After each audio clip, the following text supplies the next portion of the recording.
Hey everyone, welcome to the video. Hope you're doing well today. And in today's vid, I'm going to talk about habits, the importance of creating new habits, breaking old habits, and how long does it actually take to either break or make a habit. The reason that habits play such a big role when it comes to recovery is because you can think of habits as almost like your routine. So what is it that you do during the day? What is it that you tend to think about during the day? When certain things happen, what do you usually do when those things happen? So you can almost think of habits and routine as the same. Habits, when they're not working for you, can have such a detrimental effect on your life, and you don't even necessarily know that that habit is there. So let's talk about what you can do to stop these habits. How long does it take to do that, and how long does it take to start new habits?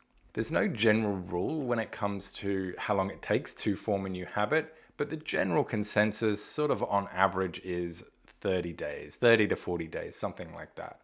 It really depends on how hard you work on it, if you practice it every day, if you're actually motivated to change the habit, or if you're just doing it because you think that it's something that you have to do, but you don't necessarily enjoy it. But generally, if you do something for long enough, and 30 to 40 days is probably going to be long enough, then you're going to start to get it to the point where you can do it without thinking about it, or it's a lot easier for you to do it, or better yet, it feels weird if you don't do it. All you need to do is just keep persisting at it. And those sort of weird, niggly little feelings that you've got of, oh, it doesn't quite feel like me, it doesn't feel natural to do this, that's true. But if you think about how things feel natural to you now, how's that serving you right now? I'm guessing you're watching this video because if you've got DPDR, you're anxious, or you want to change something about your thinking.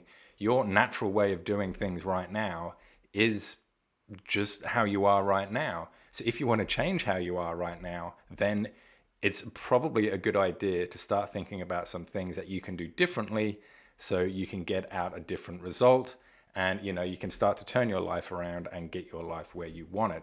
And the beginning thing you can do is seeing any bad habits you've got and making the effort to actually take a little bit of ownership, take a bit of accountability, start to be responsible for things that are going on with your life, and to start changing your habits for the better. I've had to do this before and it felt really weird for me. The people that I coach, sometimes they say it feels really weird, and sometimes they slip off, they go back to their old habits. All of that stuff is completely fine and completely normal, but you really have to just sort of, literally there's no other thing other than just picking yourself up and just keep going. It is okay to tweak things or change things, or just sort of shift them a little bit so it does make it easier for you to do. That's totally normal and part of the learning process. So just think of it as a fluid thing, something that is not black and white, it's not set in stone, there's no real right or wrong. The only wrong is to just completely not do it.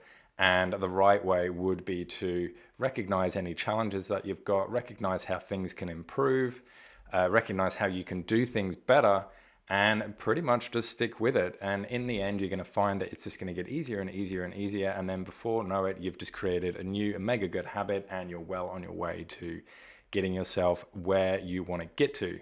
My friends, I hope you've learned a little bit from this vid, and I hope it has helped. And until next time, I'll see you all in the next video. Bye.